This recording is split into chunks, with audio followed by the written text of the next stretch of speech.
Bonjour à tous, bienvenue dans ce premier numéro du Samedi Politique de l'année. L'occasion pour moi de vous présenter mes meilleurs vœux, mais aussi l'occasion de revenir sur la crise des Gilets jaunes.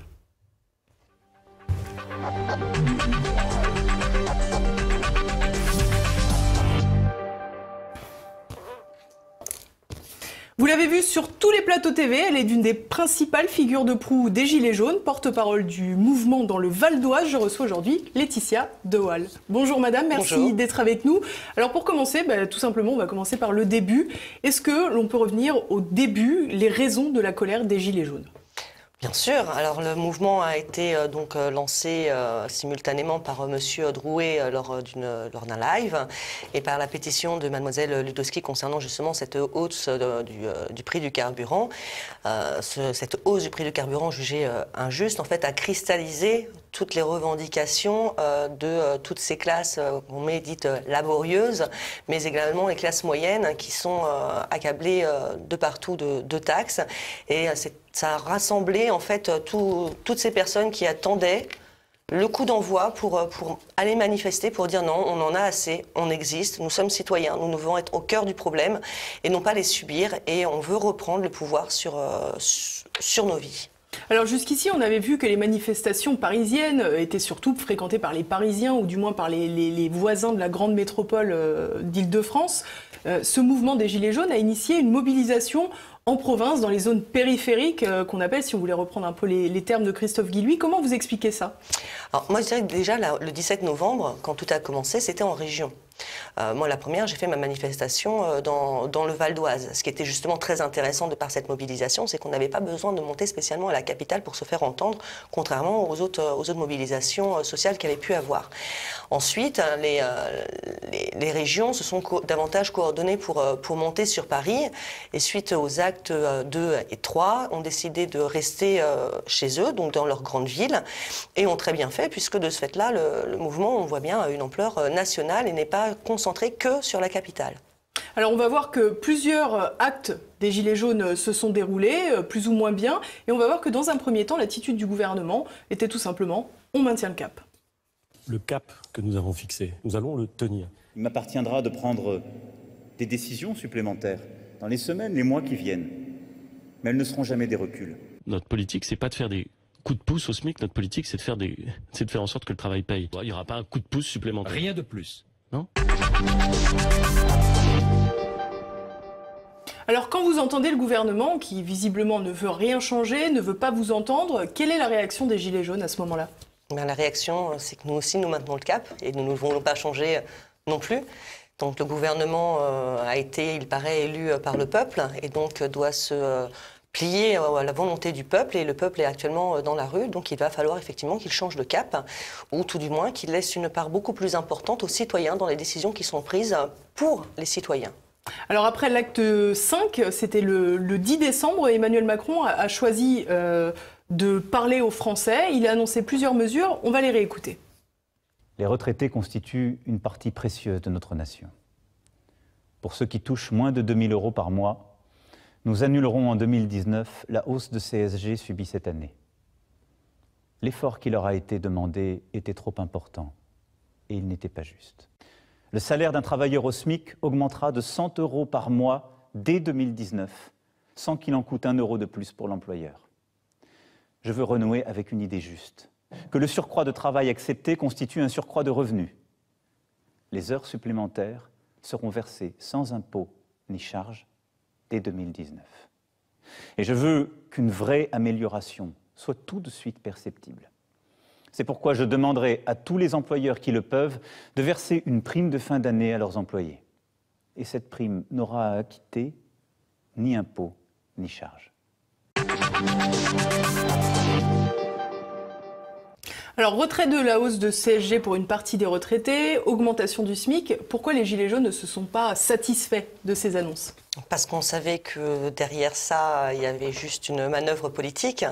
Quand on a creusé un petit peu sur justement sur la CSG, on s'est aperçu que c'est 2 000 € pour un retraité seul, mais qu'à partir du moment où on parlait en foyer fiscal, on n'était plus du tout sur la base des 2 000 €. Quand il s'agit de la rehausse du SMIC, M. Macron parle de salaire. Le salaire, c'est le revenu du travailleur. Ce n'est pas le SMIC qui va être revalorisé, mais la prime d'activité est revalorisée de 100 € au total pour un SMICard seul. À partir du moment où, pareil, il y a un foyer fiscal, il n'y a plus du tout de 100 €. Les heures supplémentaires désocialisées et défiscalisées, ça veut dire aussi qu'elles ne comptent pas dans le calcul de la retraite. Donc en soi, c'est un gain supplémentaire, c'est un pouvoir d'achat supplémentaire, mais à long terme, c'est un pouvoir d'achat supplémentaire pour ceux qui peuvent faire des heures supplémentaires. Pour ceux qui peuvent faire exactement, tout le monde n'est pas forcément sujet à faire des heures supplémentaires, certains employeurs ne veulent pas en entendre parler, donc ça ne concerne qu'une partie de la population, de même que la prime exceptionnelle, tous les employeurs ne la versent pas non plus, et ceux qui avaient la possibilité de le faire le faisaient déjà. Donc ça ne change rien, c'est juste des grands mots avec des jolis chiffres, mais dans le fond, il n'y a rien. Alors cette allocution présidentielle a été également l'occasion de lancer l'idée d'un grand débat national. Alors pour les Gilets jaunes qui réclamaient plus de démocratie, notamment avec le RIC, le référendum d'initiative citoyenne dont on parlera juste après, finalement c'est une bonne nouvelle. Ça aurait pu être une bonne nouvelle si effectivement les conditions avaient été mises en application comme précédemment annoncé, à savoir que ce serait dans chaque commune, que tous les citoyens pouvaient participer. Or, on s'aperçoit qu'il s'agit de cahiers de doléances qui ne sont pas forcément tenus dans toutes les mairies, que certains, ce sont des feuilles volantes mises en vrac dans des classeurs, et qu'au final, les grands débats ont lieu avec des politiciens, des associations, des syndicats, et absolument pas les citoyens qui pourtant sont eux dans la rue. Donc c'est encore des décisions qui vont être prises à l'encontre des citoyens et non pas pour les citoyens.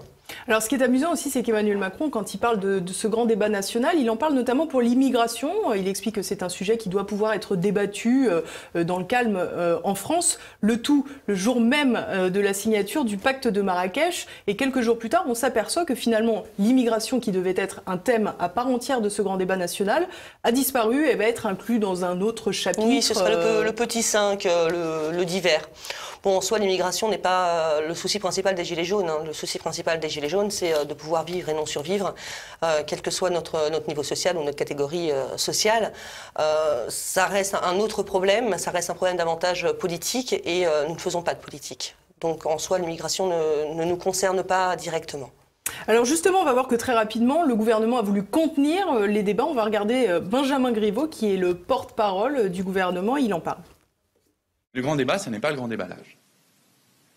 Il n'est pas question de revenir sur des avancées dans notre droit, que ce soit l'IVG, la peine de mort, si j'en crois, même s'il a eu un rétropédalage heureux, le secrétaire général du Parti communiste français hier, c'est sans doute un peu emballé.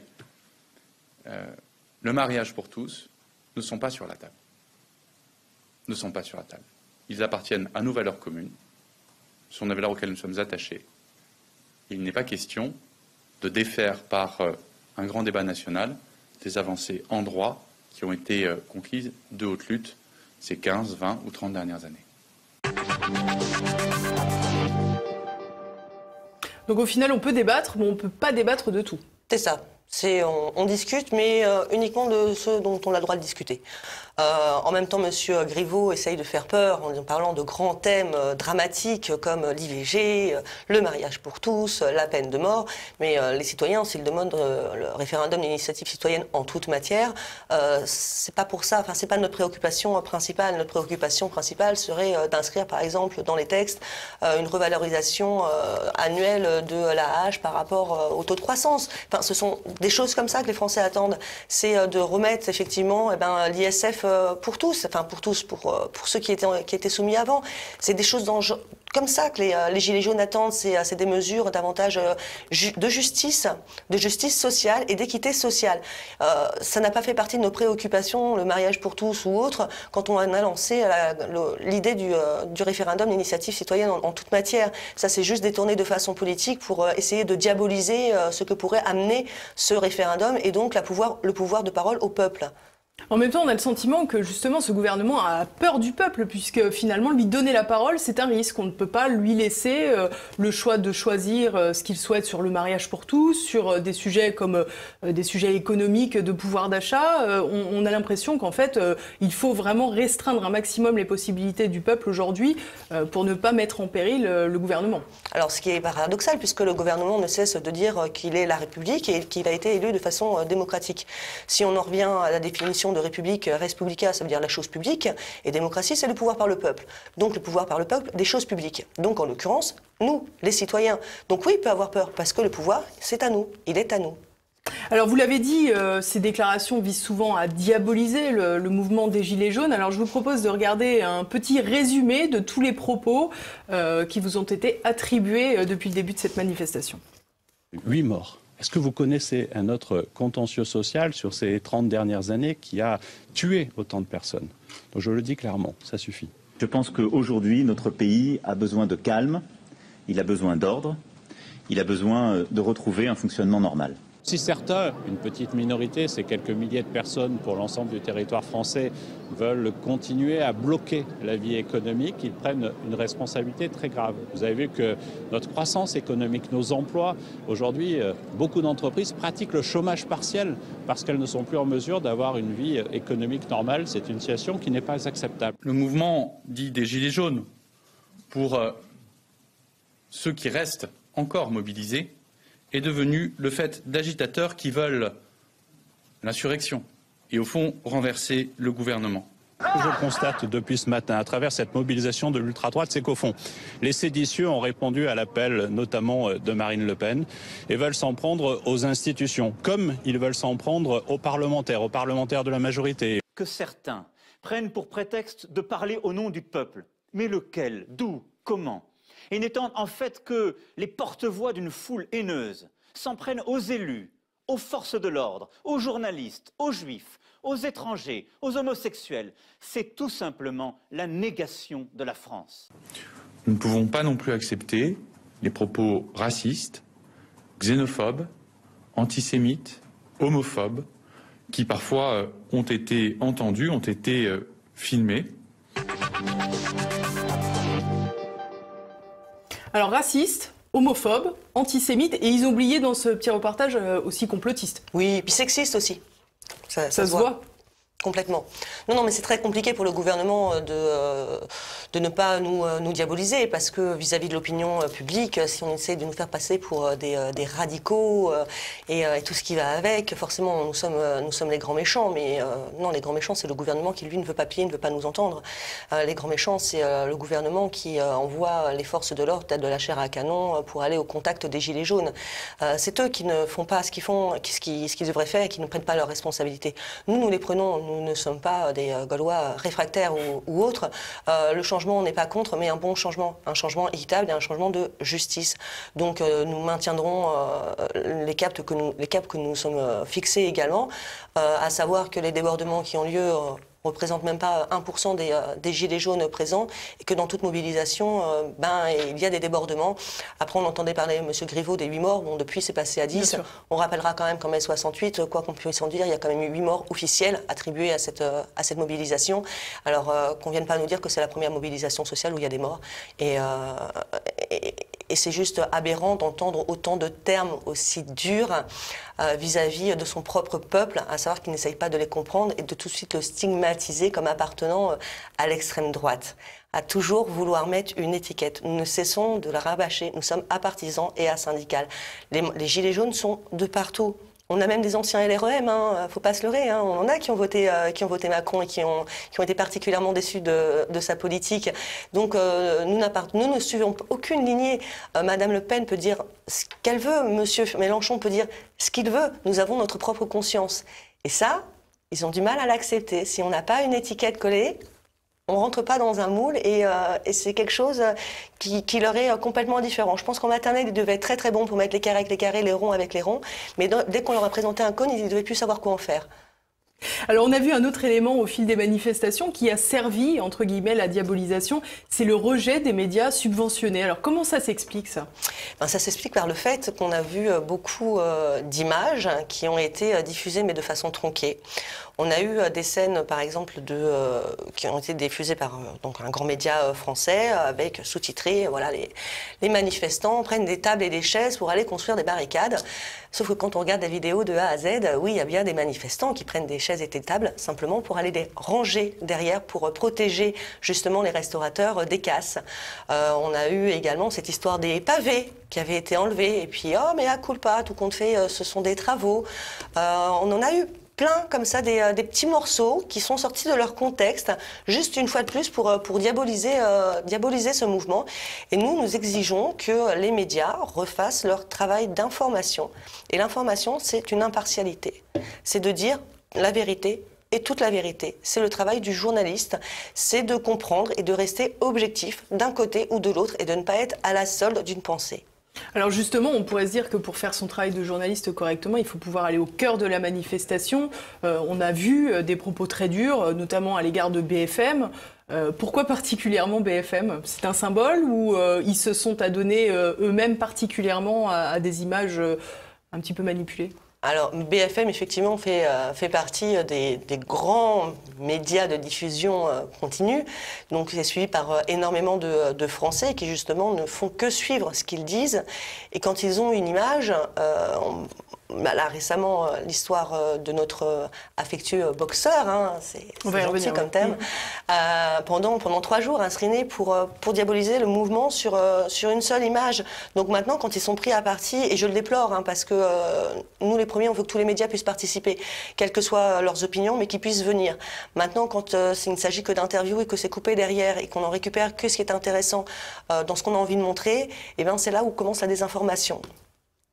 Alors évidemment, on l'a évoqué déjà, il y a le volet des violences. Comme vous l'avez dit, beaucoup d'images ont circulé d'affrontements avec les forces de l'ordre. Évidemment, ce fut le cas de cet affrontement avec Christophe Détinger, donc l'ancien boxeur. Selon vous, qu'est-ce qu'on doit penser de ces images et que faudrait-il penser si nous avions l'intégralité de ces images et de la situation? Alors, je n'étais pas présente ce samedi-là, puisque j'ai fait la manifestation des citoyennes Gilets jaunes le dimanche. De ce que j'ai pu en voir sur l'une des interventions de Christophe, la première fois, en fait, il venait en aide à une jeune femme qui était prise à partie par les forces de l'ordre, qui était tirée par les cheveux, et il a réagi de façon de défense. Voilà, il défendait une citoyenne, peu importe vis-à-vis de qui, il défendait une citoyenne. La deuxième vidéo, je ne sais pas dans quel contexte M. Détinger est intervenu. Moi, ce que je vois, c'est que quand les forces de l'ordre font des débordements, on dit qu'ils sont exténués, qu'ils sont fatigués, qu'ils craquent, que ce sont des êtres humains. À côté de ça, un citoyen, on ne lui accorde pas le droit de craquer et d'être un humain, alors qu'on nous dit que les forces de l'ordre sont justement mentalement stables pour ça, sont entraînées pour ça, pour endurer, etc. Nous ne le sommes pas. Et donc, à un moment, il y a des dérapages. C'est malheureux, mais il y a des dérapages aussi, parce qu'à force de nous pousser à bout, on finit par répondre. On n'est pas dans l'attaque, on est dans la défense. Et c'est ça qu'ils ont aussi du mal à comprendre, les médias, et à faire passer, c'est que nous sommes dans la défense. Quand on voit le nombre de blessés par flashball, de personnes défigurées, des dizaines de personnes. Alors on nous parle de flashball qui est non létale. Elle est peut-être à ce jour non létale au niveau physique, mais elle est létale psychologiquement. On a des gens qui ont la mâchoire, qui ont été cassés en deux, qui vont devoir suivre des séances de psychothérapie pendant des années, qui s'en remettront peut-être jamais, des frais de chirurgie esthétique, qui ne retrouveront jamais une intégrité. Tout ça, on n'en parle pas. Et pour la plupart, pour plus de 95%, c'était des personnes qui étaient venues là de façon pacifique, qui n'étaient pas venues là pour aller au contact des forces de l'ordre, qui étaient juste venues là pour montrer un mécontentement social. Et voilà, elles se sont fait bousiller, excusez-moi du terme, leur vie. Et ça on n'en parle pas. On parle du débordement sur les forces de l'ordre, mais on ne parle pas de toutes les conséquences qui sont aussi derrière, des centaines de blessés recensés à ce jour.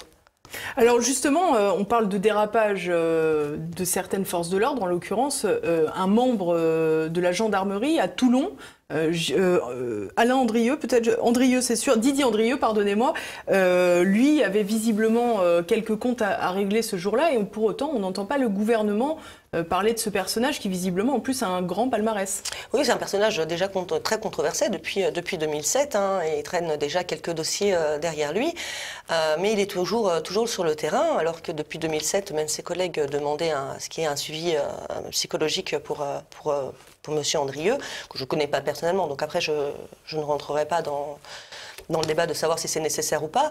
Maintenant, effectivement, le gouvernement ne condamne pas ça. Le gouvernement trouve des excuses à ça. Voilà, et s'il l'a fait, il croyait qu'il y avait un tesson de bouteille. Peut-être que si monsieur... excusez-moi, j'arrive Andrieux, pas... justement. Non, justement, notre Christophe... Castaner. Non plus, nos boxeurs. Détingé, on va y arriver. Merci, on va y arriver. Il y en a tellement. On ne lui accorde pas le bénéfice du doute qu'à un moment, lui aussi était dépassé par les événements. Donc d'un côté, on a un citoyen qui est à bout, qui veut se défendre et défendre son intégrité et l'intégrité des personnes présentes sur la manifestation, qui passe en comparution immédiate, même si refusé, qui reste en détention provisoire. Et à côté de ça, on a toujours quelqu'un qui est dans la rue, prêt à se défendre, prêt à craquer à tout moment sur des citoyens. Et là, le gouvernement, on attend, il y a une justice en cours, on attend. Donc on sent bien, une fois de plus, une justice à deux vitesses. Alors justement, on a vu en début de semaine Édouard Philippe, le Premier ministre, évoquer toute une batterie de mesures sécuritaires prévues tout particulièrement pour les manifestations des Gilets jaunes. Avant de réagir, je vous propose de regarder une réaction de Nicolas Dupont-Aignan, le président de Debout la France. Le Premier ministre ne se préoccupe pas des trafiquants de drogue dans nos banlieues, de la racaille qui blesse les policiers toute l'année, et s'en préoccupe quand il s'agit de militants politiques des Gilets jaunes, ce qui est un peu un deux poids deux mesures. Ça, c'est le premier point. Deuxièmement, je condamne toutes les violences. Mais je veux dire que 99,9% des policiers et gendarmes sont exemplaires et méritent notre soutien. Comme 99,9% des Gilets jaunes sont sincères et pacifiques. Et je n'aime pas la manière dont le gouvernement instrumentalise les quelques violences insoutenables, que je condamne, pour discréditer le mouvement populaire et pour, sombrer dans un autoritarisme dangereux. Parce que si Poutine faisait ça, eh bien je pense qu'on le critiquerait. Alors, de grâce, luttons contre les vrais casseurs, soyons impitoyables quand il y a de la violence, mais n'alimentons pas la violence.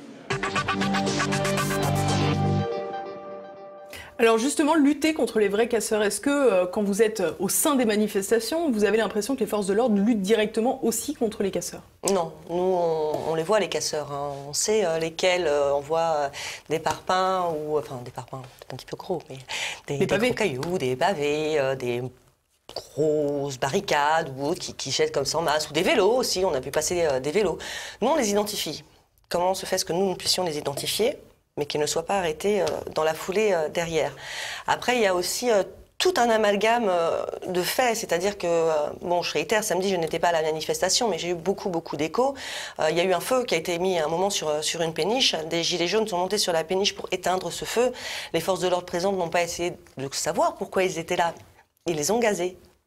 Sans chercher à comprendre, s'ils étaient sur une péniche en feu, on les a gazés, alors qu'ils venaient pour éteindre, pour sauvegarder aussi, sauvegarder tous ces biens.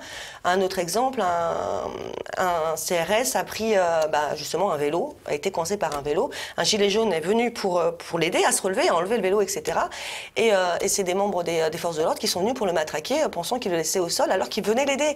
Donc on arrive dans un monde où on ne cherche plus à comprendre. Le gouvernement a dit d'aller au contact, les forces de l'ordre vont au contact. Donc une fois de plus, ce n'est pas les forces de l'ordre à qui nous faisons des reproches, c'est au gouvernement qui leur ordonne d'agir de la sorte. Donc ils agissent sans même plus essayer de savoir qui est en tort, qui n'est pas en tort. Nous sommes tous dans le même paquet. Après, on entend parler aussi de fichiers gilets jaunes. Ils n'arrivent déjà pas à traquer leurs fichiers. Alors, en l'occurrence, on parle de fichiers de casseurs. De casseurs. Fichiers casseurs, oui, mais alors pas dans le sein des gilets jaunes. C'est casseurs en général. Vous craignez ça au sein du mouvement, que finalement le fichier de casseurs au sein des manifestations de gilets jaunes se transforme en fichier de gilets jaunes? Pour l'instant, oui, c'est ce qu'on entend parler. À chaque fois qu'on se fait parquer, et si on veut, à chaque fois. Donc pour la deuxième fois où je me suis retrouvée parquée rue Royale, pour pouvoir sortir, il fallait donner notre pièce d'identité avec relevé d'identité et relevé du numéro numéro de la pièce d'identité. Ma question, c'est pourquoi faire? Personne n'a été capable de me le dire. Donc on prend mon identité alors que je n'étais pas en manifestation, nous n'étions pas en manifestation, nous n'étions pas en gilet jaune, nous n'étions pas en mobilisation, nous ne scandions rien, nous n'avions aucune revendication sociale à ce moment-là, si ce n'est que d'aller allumer des bougies pour témoigner de nos soutiens aux familles pour les gilets jaunes décédés ou blessés, qu'ensuite certains allaient se rendre au restaurant pour ceux qui n'étaient pas encore restaurés, et que nous avons été donc parqués et obligation de vérifier l'identité et noter l'identité. Pourquoi ? Dans quelle fin? On n'a toujours pas de réponse. Alors, parmi les autres mesures que Édouard Philippe a annoncées, on a vu également la possibilité de punir les organisateurs des manifestations qui ne seraient pas autorisés par les préfectures. Qu'est-ce que vous en pensez, ça? Moi, je trouve ça magique de vouloir pénalement ou autre sanctionner les organisateurs. Il n'y a pas d'organisateurs. Les Gilets jaunes, il n'y a pas d'organisateurs, il n'y a pas de leader. Il y a des mouvements spontanés qui se créent. Voilà, qui restent spontanés. Quand il y a des manifestations déclarées, effectivement, il y a des organisateurs, mais dans ce cas-là, elles sont déclarées et donc sujet à réglementation. Si après, tout le monde est dans le bon droit, qu'on nous laisse manifester comme de droit, comme de notre droit, qu'il n'y a pas de débordement outre mesure, il n'y a rien. Le reste, ce ne sont que des manifestations spontanées. Dire qu'un tel ou un tel appelle à un rassemblement à tel ou tel endroit, c'est donner quand même beaucoup de pouvoir à une seule personne. Vous avez des difficultés parfois à déposer des manifestations? La dernière manifestation déclarée donc pour la manifestation de demain à Paris, on nous a même exigé que nous prenions une assurance pour la manifestation alors que ce n'est pas une obligation du tout. Donc là, nous sommes également aidés par de nombreux avocats bénévoles pour nous aider dans notre démarche. Donc les avocats se rendent bien compte effectivement que le système ne fonctionne pas bien et sont prêts à nous aider pour ça. Et oui, ils nous bloquent quand nous essayons même de faire les choses dans les règles. Ils exigent de nous que nous fassions les choses dans les règles. Quand on les fait dans les règles, ils essayent à nouveau de casser le mouvement. Et la semaine dernière, pour la mobilisation des citoyennes Gilets jaunes, une déclaration avait été faite à la préfecture de Paris pour aller de Bastille à Nation. La déclaration a été refusée, alors que normalement la déclaration ne peut être refusée que si effectivement il y a un concours de circonstances qui fait que dans le parcours il y a quelque chose de dangereux, etc. Mais dans ce cas-là, il faut proposer une alternative. La seule alternative, ou un danger de trouble à l'ordre public. Voilà, mais dans la mesure où c'est un encadrement, et de ce fait en plus des citoyennes Gilets jaunes, vous voyez à quel point nous avons l'air virulentes et il faut se méfier de l'eau qui dort. Oui, il faut se méfier de l'eau qui dort, mais alors là pour le coup, elle se dort beaucoup. On nous a proposé une position statique sur les Champs-Élysées sur un trottoir. Voilà, on demande une marche de Bastille à Nation, on nous propose une manifestation statique sur un trottoir aux Champs-Élysées. Donc on est vraiment complètement déconnectés. On sent bien qu'ils ne veulent pas nous, ils veulent pas nous voir, ils veulent nous écarter, ils veulent minorer notre pouvoir, notre masse, mais ils n'ont pas le choix, on est partout. Enfin, quand on regarde les lives et on remercie ceux qui font des lives et qu'on nous sort qu'on est 1000 ou 1500 sur Paris alors qu'on voit une colonne infernale de gilets jaunes qui ne cesse d'être déversée, faut arrêter de prendre les Français pour des idiots. Le problème, c'est que les médias dits officiels relayent ces chiffres et relayent juste quelques images qui vont en ce sens et n'utilisent pas les lives des personnes qui sont en direct, qui sont sur le terrain et qui vivent le terrain. Alors certains Gilets jaunes ont expliqué qu'ils avaient été empêchés parfois de rejoindre la capitale quand ils venaient de province. Ça, c'est fréquent, ça peut arriver? C'est arrivé quasiment à chaque mobilisation. Il y a même eu des blocages de départ de train où les personnes ne pouvaient pas du tout prendre le train pour rejoindre la capitale, pourtant payer tout ce qu'il fallait. Des cortèges de bus également, des autoroutes fermées. On en arrive à faire une logistique en disant venez la veille, on va essayer de trouver des logements sur place, ou si vous venez, restez en banlieue et prenez le train pour essayer de montrer qu'on est toujours là et non pas d'être toujours dans casser notre image de gilet jaune, qu'on est peu nombreux, que nous sommes une partie d'érudits. C'est juste inconcevable de la part d'un gouvernement qui ne se rend pas compte de la détresse du peuple et que surtout il veut l'étouffer. À ce jour, il y a quand même plus de 22 pays qui ont rejoint le mouvement des gilets jaunes. Donc c'est même plus un mouvement français, c'est un mouvement qui devient international. Et faire croire qu'en France il diminue, c'est faux.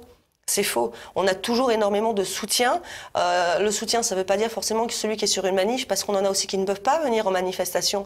Nous avons des personnes âgées qui sont en mobilité réduite, nous avons des personnes handicapées, ou des personnes, des femmes ou des pères isolés qui gardent des enfants et peuvent pas venir. C'est compliqué. Mais ça ne les empêche pas de soutenir et d'être présents par la pensée avec nous. Donc dire que nous sommes quelques milliers, nous sommes des dizaines de milliers, voire plus. Donc c'est de faire comme si nous n'étions rien. Et on en a marre d'être rien. Alors au moment d'enregistrer cette émission, on est à la veille de l'acte 9, donc cette émission sera diffusée en plein acte 9. Aujourd'hui, quel est l'espoir de cette mobilisation pour le 9e samedi de mobilisation justement? Nous espérons que cette manifestation donc déclarée sera bien également suivie par la préfecture et que nous ne nous retrouverons pas à nouveau parqués à droite, à gauche, divisés, subdivisés, de telle sorte à créer des affrontements, puisque à partir du moment où on divise, ce sont des minorités qui se retrouvent hors du cortège, et comme ils se retrouvent hors du cortège, ils se retrouvent hors la loi, et ça crée des débordements des deux côtés. Donc nous, à ce jour, on a diffusé l'intégralité des routes à suivre, des chemins à suivre, et nous serons là pour appuyer en disant non, il y a une déclaration préfectorale, vous devez vous plier à la déclaration préfectorale, sinon c'est vous qui êtes hors la loi. Et non pas nous. Vous nous avez exigé de nous qu'on soit dans les clous, à vous d'être dans les clous. Montrez-nous votre bonne foi. Alors là aussi, Édouard Philippe a annoncé 80 000 agents des forces de l'ordre mobilisés, 5 000 uniquement sur la capitale. Vous déplacez du monde en tous les cas?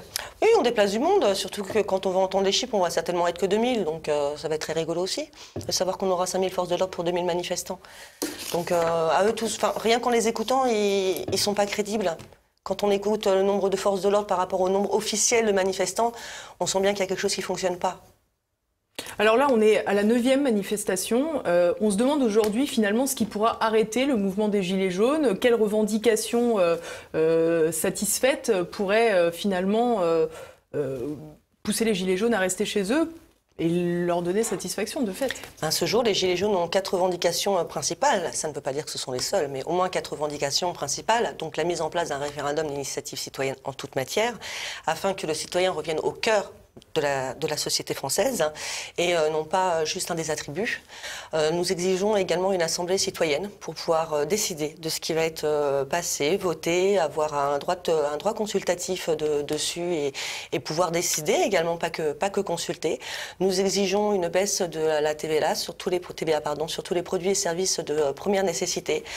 Comme ça, ce sont toutes les classes qui seront concernées par ce pouvoir d'achat supplémentaire et en particulier la classe moyenne, puisque par défaut, c'est eux qui ont la plus grande capacité de dépenses, donc c'est eux qui vont pouvoir en bénéficier, puisqu'ils sont taxés absolument de partout, qu'ils ne bénéficient d'aucune aide, au moins ils pourront consommer davantage.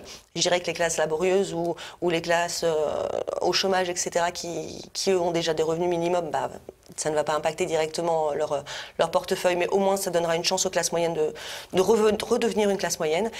Et nous attendons également que le gouvernement commence à faire un effort de son côté et qu'on arrête les privilèges aux anciens hauts fonctionnaires, aux hauts fonctionnaires actuels, à des salaires mirobolants, à Madame Joanneau qui a démissionné mais qui gardera quand même ses 12 mois de SMIC pour un mois de non-travail.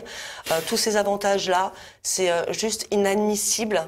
Quand on voit que nous, on se décarcasse, on se serre la ceinture, que si je dois juste parler de moi, nous sommes donc le 10, le 11, je suis à moins de 200 € sur mon compte, j'ai 3 enfants à charge. Voilà, ça c'est la souffrance des Français au quotidien. Et à côté de ça, on a des collaborateurs de ministres dont les salaires sont doublés, qui sont quasiment à 10 000 €. Il faut arrêter un moment, il faut arrêter tout ça, et il faut redistribuer, il faut une justice sociale. Et la redistribution, elle commence par donner à ceux qui sont en bas de façon juste.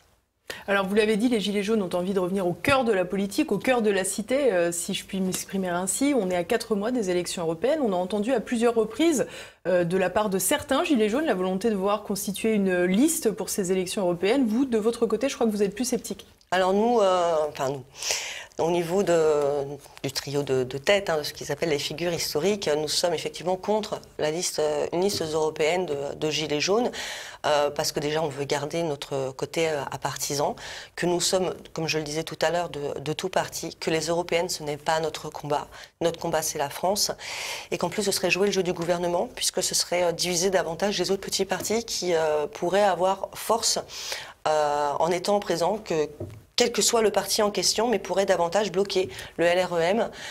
Ce serait jouer le jeu du gouvernement que de se présenter. Donc non, nous ne soutiendrons aucune liste de gilets jaunes et nous voulons que les gilets jaunes restent libres de leur vote ou de leur non-vote au moment des européennes.